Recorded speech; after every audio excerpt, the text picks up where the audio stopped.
उन्हीं सारी यात्री में से एक यात्री है जिसका नाम है राम सिंह चौहान। उम्र है करीब 32 साल के आसपास, जो कि मूल रूप से मध्य प्रदेश के सीधी जिले का रहने वाला है। दरअसल रेलवे स्टेशन पर राम सिंह अपनी पत्नी 28 वर्षीय सोनी और 4 महीने का बच्चा कुलदीप के साथ मौजूद था, क्योंकि वो पंजाब का अमृतसर जाने वाला था और उसकी ट्रेन सुबह के करीब 5 बजे के आसपास थी। ट्रेन को आने में लगभग अभी 5 घंटे का समय था, इसीलिए राम सिंह अपनी पत्नी और बच्चे को लेकर वेटिंग हॉल में चला जाता है। एक चादर बिछाने के बाद पति और पत्नी लेट जाते हैं, लेकिन जैसे ही लेटते हैं थोड़ी देर के बाद ही गहरी नींद में सो जाते हैं। और सुबह के 3:30 बजे के आसपास जब राम सिंह की पत्नी सोनी की नींद खुलती है तो देखती है कि उसका 4 महीने का बच्चा वहाँ पर मौजूद नहीं है, जिसे लेकर परेशान हो जाती है। उसका पति राम सिंह चौहान, जो कि गहरी नींद में सो रहा था, काफ़ी हड़बड़ाहट में अपने पति को उठाती है। कहती है बच्चा कहीं दिखाई नहीं दे रहा है। सुनते ही राम सिंह की आंखों से भी नींद एकदम से भाग जाती है। उठ करके रेलवे स्टेशन के कई सारे प्लेटफॉर्म पर जा करके अपने बच्चे को ढूंढने की कोशिश करता है, लेकिन जब वो कहीं नहीं दिखाई देता है उसके बाद से रेलवे स्टेशन पर ही पति पत्नी फूट फूट करके रोने लगते हैं। चूँकि रात्रि का समय था, काफ़ी सारे यात्री भी मौजूद थे। पति और पत्नी को रोते बिलखते जब देखते हैं, धीरे धीरे वहाँ पे भीड़ इकट्ठा हो जाती है और आखिरकार इस बात की जानकारी जीआरपी थाने में दी जाती है। पुलिस को जैसे ही सूचना मिलती है, पुलिस फौरन अपनी टीम के साथ रेलवे स्टेशन पे पहुंचती है। राम सिंह से पूछताछ करती है। उसके बाद से पुलिस भी उसके 4 महीने के बच्चे कुलदीप को जहाँ तहाँ ढूंढती है। जब कहीं दिखाई नहीं देता है तो आखिरकार पुलिस जो रेलवे स्टेशन पर सीसीटीवी लगा हुआ था, सीसीटीवी रिकॉर्डिंग को चेक करती है। तो आखिरकार उस सीसीटीवी के अंदर एक लगभग 32 वर्षीय महिला, जो कि काफ़ी काले रंग की थी, उस सीसीटीवी में साफ साफ दिखाई देता है कि वो महिला सोनी के 4 महीने के बच्चे को अपने गोद में लेकर के रेलवे स्टेशन से बाहर जाते हुए दिखाई देती है। उस महिला का चेहरा साफ दिखाई तो देता है, पर उसे कोई पहचान नहीं पाता है। देखने में ऐसा लग रहा था कि शायद वो भिखारन है। बहरहाल ये तो क्लियर हो जाता है कि अब राम सिंह का 4 महीने का बच्चा कोई चोरी करके लेके चला गया था। इसीलिए पुलिस अब उस महिला के बारे में पता लगाने के लिए सीसीटीवी रिकॉर्डिंग के अंदर जो उसका फोटो दिखाई दे रहा था, उसका एक प्रिंट आउट निकाल करके एरिया के तमाम चौक चौराहों पे उसे चिपकवा देती है और साथ ही साथ उस पर अपना कॉन्टैक्ट नंबर भी देती है। इनाम भी घोषित करती है कि अगर कोई भी व्यक्ति इस महिला के बारे में बताता है तो उसे अच्छा खासा इनाम दिया जाएगा। और उसके बाद से पुलिस भी राम सिंह के तहरीर पर उसके बच्चे का चोरी होने का मुकदमा दर्ज करके उसके बच्चे को ढूंढना शुरू कर देती है। जब 2 दिन का समय गुजरता है, आखिरकार 6 जून को अगला स्टेशन जो दारागंज रेलवे स्टेशन पड़ता है, दरअसल इसी दारागंज रेलवे स्टेशन के बाहर एक व्यक्ति चाय बेचता है जिसका नाम है राम खिलावन। उम्र है करीब 52 साल के आसपास। दरअसल राम खिलावन भी जब अपने चाय के बगल वाले दीवार पे जब उस महिला के चिपके हुए फोटो को देखता है तो देख करके एकदम से परेशान हो जाता है, क्योंकि 5 जून 2017 के सुबह के करीब 6 बजे के आसपास जिस महिला ने राम सिंह के 4 महीने के बच्चे को चोरी की थी, उस बच्चे को अपने गोद में लेकर के दारागंज रेलवे स्टेशन पर मौजूद राम खिलावन के चाय की दुकान पर गई थी और उससे बड़ी विनम्रता से बोली थी कि भैया मेरे पास पैसे नहीं हैं, मेरे बच्चे के लिए थोड़ा सा दूध दे दीजिए। राम खिलावन, जो कि सीधा साधा इंसान था, दूध भी देता है, लेकिन वो महिला राम खिलावन को एक पर्ची पे मोबाइल नंबर देते हुए कहती है कि ज़रा अपने मोबाइल से इस नंबर पे कॉल कर दीजिए, मुझे अपने परिवार वालों से बातचीत करना है, क्योंकि मेरे पास जो पैसा था सारे पैसे खर्च हो गए हैं, इसीलिए मैं अपने परिवार वालों से पैसे मंगाना चाहती हूँ।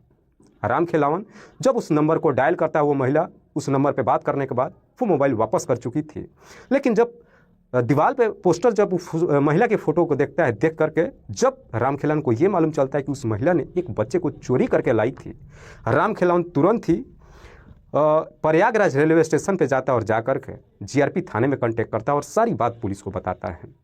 हालांकि पुलिस को जब बताता है, पुलिस राम खिलावन से सवाल करती है कि महिला ने पर्ची पर लिखे नंबर जो तुम्हें दी थी मोबाइल से डायल करने के लिए, क्या वो नंबर तुम्हारे मोबाइल में मौजूद है? राम खिलावन स्वीकार ही नहीं करता है, बल्कि वो मोबाइल नंबर पुलिस वालों को दे देता है। हालांकि पुलिस जब उस नंबर की डिटेल्स निकालती है तो मालूम चलता है कि वो नंबर किसी सिपाही नाम के व्यक्ति पर रजिस्टर्ड है। उम्र है जिसकी लगभग 28 साल के आसपास, जो कि मूल रूप से जौनपुर जिले के सुरेरी गांव का रहने वाला है। पुलिस को जब उस नंबर की ट्रेस करती है तो नंबर ऑन तो था, लेकिन पुलिस उस नंबर पर ना तो डायल करती है और ना ही उस नंबर पे कॉल करके बातचीत करने की कोशिश करती है, क्योंकि पुलिस को डर लगता है कि अगर पुलिस उस सिपाही से कांटेक्ट करती है तो कहीं सिपाही उस बच्चे को लेकर कहीं भाग ना जाए। इसीलिए पुलिस अब एक टीम का गठन करती है और आखिरकार अपनी टीम के साथ 8 जून 2017 को जौनपुर के सुरेरी गांव में जाती है और जाकर वहां पे जब कुछ लोगों से सिपाही के बारे में पूछताछ करती है तो मालूम चलता है कि उस गांव में सिपाही नाम के कई सारे लोग मौजूद थे। पुलिस के पास जिस महिला का वो तस्वीर था, पुलिस जब उस तस्वीर को दिखाकर लोगों से पूछताछ करती है तो कोई भी व्यक्ति उस महिला की पहचान भी नहीं कर पाता है, जिसकी वजह से अब पुलिस की भी मजबूरी हो जाती है। आखिरकार ना चाहते हुए पुलिस अब उस नंबर पर कॉल करती है और कॉल वाकई में सिपाही उठाता है। लेकिन पुलिस जो सिपाही के बारे में सोच रही थी वो सब कुछ गलत था। दरअसल सिपाही बेहद सीधा साधा और सच्चा इंसान था। पुलिस जब सारी बात सिपाही को बताती है, सिपाही तुरंत ही पुलिस वालों के पास ही नहीं पहुंचता है, बल्कि पुलिस जब सिपाही से उस महिला की तस्वीर को दिखा करके पूछताछ करती है तो सिपाही भी उस महिला की तस्वीर को देखकर एकदम से चौंक जाता है और कहता है कि साहब इस महिला का नाम है करुणा, जिसकी उम्र है करीब 35 साल के आसपास, जो भदोही के ज्ञानपुर के रहने वाली है। दरअसल मेरी चचेरी सास है, वही मेरे पास कॉल की थी। जब उस महिला करुणा की पहचान कर लेता है उसके बाद से पुलिस अब सिपाही को अपने साथ लेकर के आखिरकार भदोही के ज्ञानपुर में जब जाती है तो वहाँ पे करुणा उस बच्चे के साथ मिल जाती है। चूँकि पुलिस इधर राम सिंह और उसकी पत्नी सोनी को अपने साथ लेकर के गई थी, पुलिस जब करुणा से उस बच्चे को मांगती है तो करुणा गांव में हंगामा खड़ा कर देती है, लोगों से चीख चीख करके कहती है कि ये बच्चा मेरा है और पुलिस ज़बरदस्ती मेरे बच्चे को छीनने की कोशिश कर रही है। लेकिन चौंकाने वाली बात यह थी कि गांव का कोई भी व्यक्ति करुणा का साथ देने के लिए तैयार नहीं होता है। रीज़न ये था कि करुणा बेहद काली थी और जो गोद में उसका 4 महीने का बच्चा था वो बच्चा काफ़ी साफ सुथरा था। इस वजह से लोगों को भी लगता है कि शायद करुणा वाकई में उस बच्चे को चोरी करके लाई है। इसीलिए पुलिस अब करुणा के साथ साथ उस बच्चे को भी अपने हिरासत में ले लेती है। बच्चे को इधर राम सिंह और उसके पत्नी सोनी को सही सलामत हवाले तो कर देती है, लेकिन करुणा को लेकर जब प्रयागराज थाने में आती है और जब करुणा से सख्ती से उस बच्चे की चोरी के बारे में पूछताछ करती है तो आखिरकार करुणा मजबूर होकर के अपनी चोरी कबूल कर लेती है। लेकिन पुलिस जब करुणा से यह सवाल करती है कि आखिरकार तुमने राम सिंह के उस 4 महीने के बच्चे को चोरी क्यों की, इस पर करुणा एक ऐसी कहानी बताती है जिसे सुनने के बाद खुद पुलिस भी घबरा जाती है। दरअसल करुणा जो कि मूल रूप से मुंबई के थाने की रहने वाली है। इस कहानी की शुरुआत होती है घटना से करीब 8 साल पहले।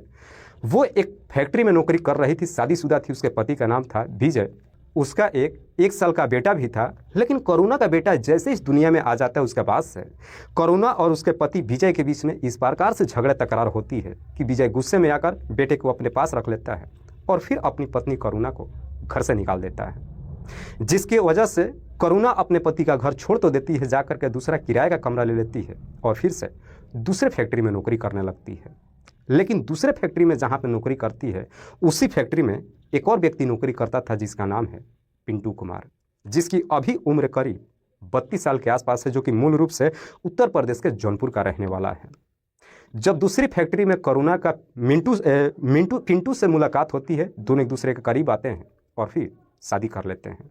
हालांकि जैसे ही शादी कर लेते हैं उसके बाद से करुणा के भी दिन वापस आ जाते हैं, समय बेहतर तरीके से गुजरने लगता है। लेकिन जैसे ही 2 साल का समय गुजरता है करुणा एक बेटी को जन्म देती है। उसकी बच्ची जैसे ही 1 साल की हो जाती है उसके बाद से आखिरकार पिंटू अपनी पत्नी और बेटी को लेकर के जब उत्तर प्रदेश के जौनपुर अपने घर पे आता है तो पिंटू की माँ यानी कि करुणा की जो सास होती है वो करुणा से खुश नहीं होती है, क्योंकि करुणा बेटी को जन्म दी थी और उसकी सास बेटे की चाहत रखती थी। हालांकि शादी के 3 साल के बाद पिंटू करुणा को लेकर जब अपने ससुराल में आता है, कुछ महीने तक जब करुणा अपने पति के साथ ससुराल में रहती है उसके बाद से फिर से वो मुंबई चली जाती है। लेकिन मुंबई में जब जाती है 2 साल का और समय गुजरता है, उसके बाद से पिंटू फिर से अपनी पत्नी को लेकर वापस जब अपने मायके में आता है तो घटना से ठीक लगभग 14 महीने पहले करुणा फिर से प्रेग्नेंट हो जाती है। और जब प्रेग्नेंट हो जाती है अपने पति के साथ ससुराल में रहती है, लेकिन 2 महीने का जब समय रह जाता है उसका बच्चा होने का, करुणा अकेले ही मुंबई चली जाती है। वहाँ पे जाकर अकेले रह करके अपना काम शुरू करती है। उसका पति पिंटू बेटी को लेकर घर पे रहने लगता है और जब 2 महीने का समय गुजरता है तो आखिरकार करुणा एक बेटे को जन्म भी देती है। वो बच्चा जब इस दुनिया में आता है करुणा इस बात की जानकारी अपने पति और सास को देती है। उसकी सास सुन करके काफ़ी खुश होती है और तुरंत ही करुणा से कहती है कि पोते को लेकर के घर पे आ जाओ। चूँकि वो अभी काफ़ी छोटा था इसीलिए करुणा उस वक्त अपने ससुराल नहीं आती है, कहती है कि 2-4 महीने रुक जाइए, बच्चा जब ठीक ठाक हो जाएगा उसके बाद से मैं लेकर के घर आ जाऊंगी। लेकिन जैसे ही 2 महीने का समय गुजरता है एक बीमारी की वजह से करुणा के 2 महीने के बच्चे की मौत हो जाती है। लेकिन उसके बच्चे की जब मौत हो जाती है उसके बाद से करुणा भी डर जाती है कि अगर मैं बच्चे को घर लेकर के नहीं जाती हूँ तो फिर ससुराल में उसको एंट्री भी नहीं करने दिया जाएगा। इसीलिए जब उसका बच्चा इस दुनिया को छोड़ करके चला जाता है करुणा इस बारे में ना तो अपने पति को कुछ बताती है और ना ही अपने सास को, बल्कि उसकी सास जब भी करुणा के नंबर पर कॉल करती है और पोते के बारे में पूछती है तो करुणा तरह तरह की झूठ बोलने लगती है। जब 3 महीने का समय गुजरता है, आखिरकार करुणा की सास एक दिन जब उससे बातचीत करती है और उसे घर पे आने के लिए कहती है, करुणा जब घर आने से इनकार करती है तो उसकी सास अब उसे धमकी देते हुए कहती है कि याद रखना, अगर तुम्हें इस ससुराल में आना है तो पोते को साथ लेकर के आना, और अगर पोते को लेकर के नहीं आई तो फिर इस ससुराल में दोबारा कभी कदम मत रखना। करुणा का बच्चा जो कि इस दुनिया को छोड़ के जा चुका था, करुणा चक्कर में पड़ जाती है कि आखिरकार मैं बच्चा लेकर अब ससुराल में कैसे जाऊंगी, क्योंकि बच्चे को ससुराल में लेकर के नहीं जाती हूं तो वाकई में ससुराल वाले उसे किसी कीमत पे नहीं अपनाएंगे। इसीलिए घटना से ठीक लगभग 1 सप्ताह पहले यानी कि 27 मई 2017 को करुणा मुंबई से अकेले ही प्रयागराज रेलवे स्टेशन पर पहुंच जाती है और यहाँ पर आकर के एक ऐसे 3 या 4 महीने बच्चे की उम्र को तलाशना शुरू कर देती है जिसे चोरी करके वो अपने घर ले जा सके और ससुराल वालों को बता सके कि ये बच्चा मेरा है। 27 मई 2017 को प्रयागराज रेलवे स्टेशन पर पहुंच जाती है। अपने बच्चे ससुराल वालों को लेकर के इस प्रकार से वो तंग आ चुकी थी कि वो अपने शरीर का भी ख्याल नहीं रख पाती है। ना तो उसके पास पैसे थे, नहीं खाने पीने की कोई चीज़ थी। इसीलिए वो लोगों से भीख मांगने लगती है, जिसकी वजह से उसका वेशभूषा भी भिखारन जैसे हो जाती है और आखिरकार तब तक उस समय का इंतजार करती है जब तक उसे 4 महीने का बच्चा न मिल जाए। और आखिरकार 4 जून 2017 को रात्रि के वक्त जब इधर राम सिंह चौहान और उसकी पत्नी सोनी 4 महीने के बच्चे को लेकर के इसी प्रयागराज रेलवे स्टेशन पे अपनी ट्रेन आने का इंतजार कर रहे थे, तभी करुणा की नज़र उस पर पड़ जाती है और फिर उस बच्चे को चोरी करने का ताक में लग जाती है। और आखिरकार उसे मौका भी मिलता है। रात्रि के करीब 12 बजे के आसपास राम सिंह अपनी पत्नी और बच्चे को लेकर वेटिंग हॉल में जाकर जैसे ही दरी बिछाकर सोता है, तुरंत ही उसे गहरी नींद में आ जाती है। उसके बाद से रात्रि के करीब 2 बजे के आसपास करुणा राम सिंह के पास जाती है और सोते वक्त उसके 4 महीने बच्चे कुलदीप को उठा लेती है और फिर बड़े आराम से रेलवे स्टेशन से निकल करके भाग जाती है। लेकिन जब दारागंज रेलवे स्टेशन पर जाकर के उतरती है, वहाँ पे जाकर के राम खिलावन जो चाय की टपरी चलाता है उससे जाकर झूठ बोलती है कि मेरे पास पैसे नहीं है, बच्चे के लिए दूध चाहिए, थोड़ा सा दूध दे दो। राम खिलावन सीधा साधा इंसान था, दूध तो दे देता है, लेकिन जैसे ही दूध मिल जाती है करुणा राम खिलावन के एक पर्ची पे नंबर देती है, कहती है इस नंबर पे डायल करके मुझसे बात करवा दो क्योंकि बहुत ज़रूरी है। क्योंकि उस वक्त करुणा के पास पैसे नहीं थे, इसीलिए वो अपने दामाद सिपाही के नंबर पे कॉल करती है और उससे पैसे मांगती है। और फिर जैसे उससे पैसा मिल जाता है, उसके बाद से करुणा उस 4 महीने के बच्चे को लेकर के सीधे अपने गांव में चली जाती है और जाकर के अपनी सास और पति पिंटू को दिखाते हुए कहती है, ये लो तुम्हारा बच्चा आ गया। करुणा की सास भी जब उस बच्चे को देखती है, देखकर काफ़ी खुश होती है क्योंकि वो बच्चा काफ़ी साफ सुथरा था। करुणा जो कि थोड़ी सी सांवली थी, परिवार वाले खुश तो होते हैं लेकिन उन्हें थोड़ा सा भी अंदाज़ा नहीं था कि करुणा उस बच्चे को चोरी करके लाई है। वाकई में करुणा जब ये पूरी कहानी पुलिस को बताती, उसके बाद से पुलिस अब करुणा के नाम पर बच्चा चोरी करने का मुकदमा दर्ज करके उसे जिला अदालत में पेश करती है, जहां से उसे जेल भेज दिया जाता है। इधर पुलिस जब इस केस का खुलासा करती है तो पुलिस विभाग के जो उच्च अधिकारी होते हैं, पुलिस के इस काबिलियत को लेकर के उन्हें इनाम भी दिया जाता है। दोस्तों, इस घटना को सुनाने का उद्देश्य मुझे किसी को परेशान नहीं करना है, ना ही किसी को कोई तकलीफ पहुंचानी है। बस आपको बताना है आप जहां भी रहें सुरक्षित रहें और खास करके अपने परिवार का ख्याल जरूर रखें। साथ ही साथ इस पूरी घटना के बारे में आप क्या सोचते हैं, आप अपनी राय हमें कमेंट बॉक्स में